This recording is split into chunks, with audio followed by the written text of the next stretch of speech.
캐나다 정국이 변이 바이러스 확산을 막는 데 총력을 다하고 있지만 악몽 같은 상황으로 되돌아갈 수 있다는 경고가 잇따르고 있습니다. 전파력 강한 변이 바이러스가 이미 지역 사회에 퍼지고 있는 것으로 보이기 때문입니다. 온타리오주 미시사가의 시카고 콘도에서 확인된 남아공발 변이 바이러스 확진자 5명은 여행력이 없고 서로 밀접 접촉하지도 않았습니다. 그렇다면 콘도 엘리베이터나 복도, 계단에서 감염됐거나 환기 시스템을 통해 전파됐을 가능성이 높은 겁니다. 앞서 필 지역에서 발생한 첫 남아공 변이 확진자도 여행력이 없었습니다. 노스베이의 한 아파트에서는 변이 바이러스 확진자가 31명으로 늘었으며 이 중 한 건은 남아공발입니다. 해당 지역 보건당국이 감염 경로나 전파 경로를 역학조사 중인 가운데 온주에서는 어제까지 영국발 309건, 남아공 9건, 브라질발 변이 바이러스 1건이 보고됐습니다.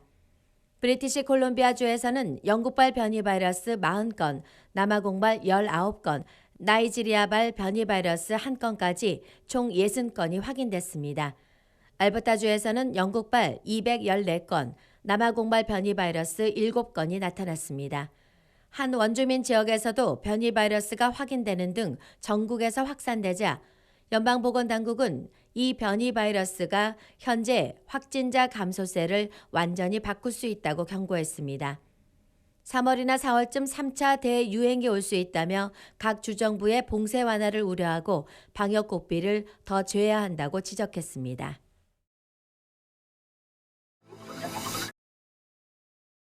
전국의 소비자 물가가 상승했습니다. 앞서 지난해 12월 전문가들은 올해 식료품과 생활용품 가격이 줄줄이 오를 것으로 전망한 바 있습니다. 오늘 연방통계청이 발표한 바에 따르면 지난달 소비자 물가지수 CPI는 1년 전 대비 1% 상승했습니다.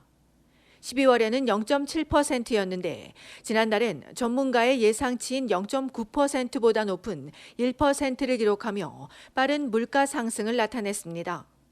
특히 2달 연속 오름세인 휘발유 가격이 12월에 비해 6.1%나 뛰면서 물가 상승을 주도했고 신차 구매도 물가 상승의 요인입니다. 육류와 채소 가격은 전년 대비 1.2%, 전달 대비 2.5% 비싸졌습니다. 또 통신료도 연말 프로모션이 끝나면서 한 달 새 3.4% 올랐습니다. 휘발유 가격을 제외한 1월의 소비자 물가지수는 전년 대비 1.3% 상승했습니다. 이에 전문가는 긍정적인 반등이긴 하지만 위험 요소는 여전하다고 지적했습니다. 이외에 주별 소비자 물가지수는 온타리오와 브리티시 컬럼비아주가 1.1%, 알버타주는 0.8% 상승했습니다. 연방중앙은행은 경제가 회복되고 물가가 2%로 돌아올 때까지 기준금리를 0.25% 그대로 유지할 계획이라고 밝힌 바 있습니다. 한편 산유국 원유 감산과 미국 걸프만 한파 영향으로 휘발유 생산량이 줄면서 가격이 오르고 있습니다. 또한 올해는 휘발유 생산량이 수요에 미치지 못할 가능성이 높아 휘발유값 오름세가 이어질 수 있다고 전문가들은 예상했습니다.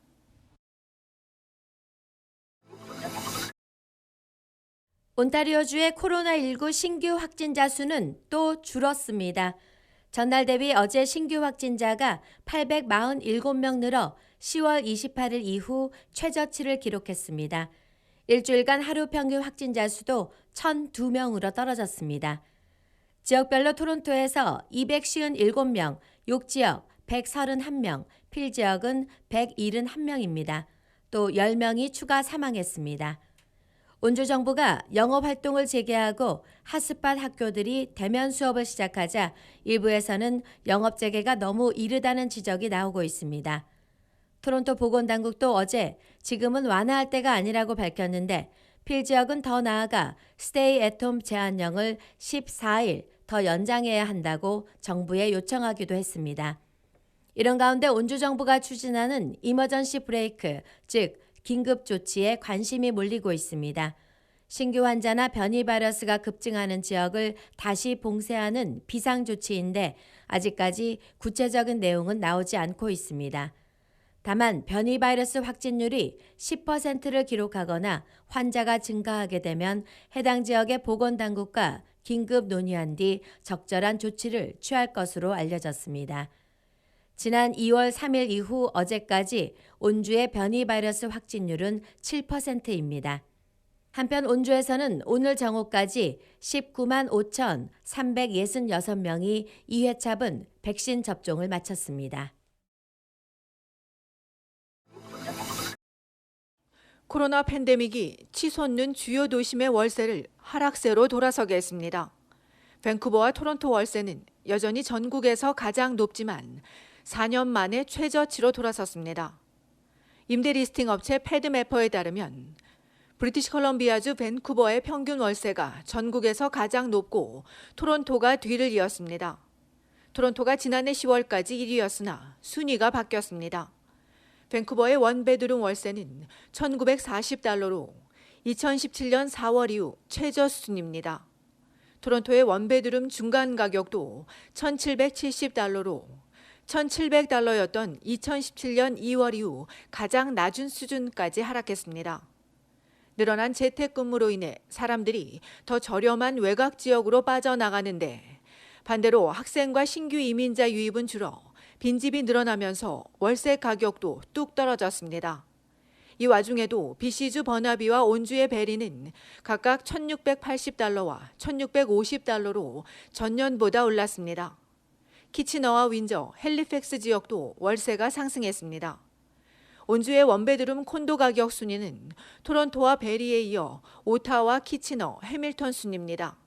BC주에서는 버나비 다음으로 빅토리아와 켈로나 순입니다. 한편 캐나다 부동산협회가 발표한 바에 따르면 지난 1월 전국의 주택 거래는 전년 대비 35.2%, 전달 대비 2% 증가했습니다. 평균 가격도 62만 1,525달러로 최고 기록을 경신했습니다.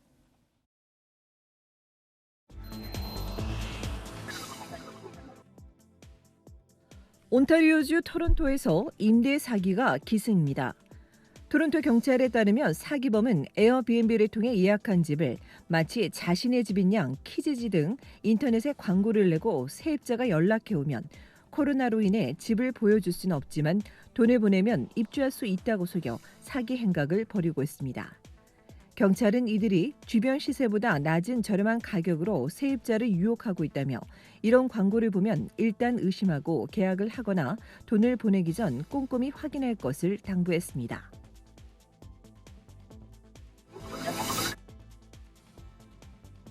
온타리오주 토론토 경찰이 놀스옥과 미시사가 브램튼 은행에서 발생한 연쇄 절도 사건의 용의자를 공개 수배했습니다. 경찰에 따르면 얼굴을 가린 이들은 은행에 들어가선 한 명이 망을 보는 사이 다른 한 명이 카운터에 뛰어올라 창구 직원을 협박해 현금을 강탈하고 도주하는 수법으로 지난해 12월 31일부터 최근 2월 11일까지 절도 행각을 이어갔습니다.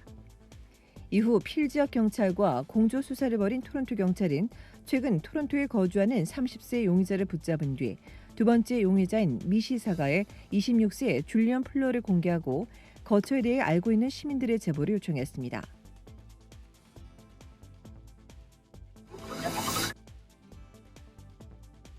어제 캐나다 전국에서 코로나19 일일 신규 환자 2,388명이 늘어 지금까지 누적 확진자 수가 83만 명을 넘어섰습니다. 온타리오주와 퀘벡주의 누적 확진자 수가 각각 29만 명과 28만 명에 육박한 가운데 알버타주 13만여 명, 브리티시 콜롬비아주도 7만 5천여 명에 달했으며 매니토바 3만여 명, 사스카추완주에서도 지금까지 2만 7천여 명이 코로나에 감염됐습니다. 이런 가운데 BC주에선 어제 하루 302명을 포함해 나흘 동안 1,533명이 새로 확진 판정을 받았고 26명이 추가 사망했으며 알버타주에선 어제 1일 환자가 263명 늘고 9명이 사망했습니다.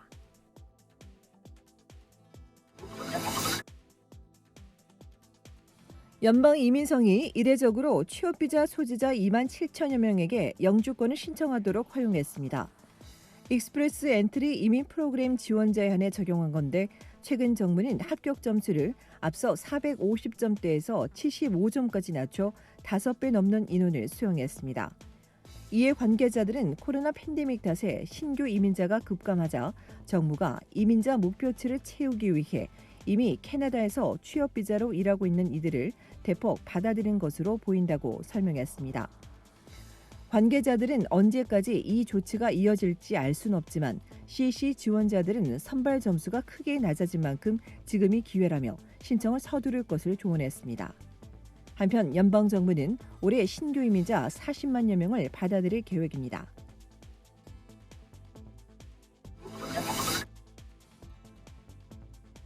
연방정부가 총기 반환 프로그램을 도입하고 총기 밀수와 밀매에 대한 처벌을 강화할 방침입니다. 정부는 지난해 5월 금지한 1,500개 총기류를 소지한 국민은 향후 당국에 신고한 뒤 공정한 가격으로 보상받을 수 있다고 밝혔습니다. 반대로 총기 밀수와 밀매, 불법 총기 소지 등은 최대 형량을 늘리고 경찰과 국경 수비대의 역할을 강화하는 한편 각 지방 정부엔 권총 소지와 운반을 제재할 수 있는 권한을 부여할 방침이라고 덧붙였습니다. 이에 대해 연방보수당과 일부 시민들은 이미 법을 잘 지키는 사람들을 제지할 뿐 총기 신고가 의무가 아닌데다 총기류도 제한적이라며 이번 조치만으로 증가하는 총격 범죄를 줄일 수 없을 것이라고 지적했습니다. 한편 보수당을 제외한 신민당과 녹색당, 블록 퀘벡당이 이번 법안을 지지할 것으로 알려졌습니다.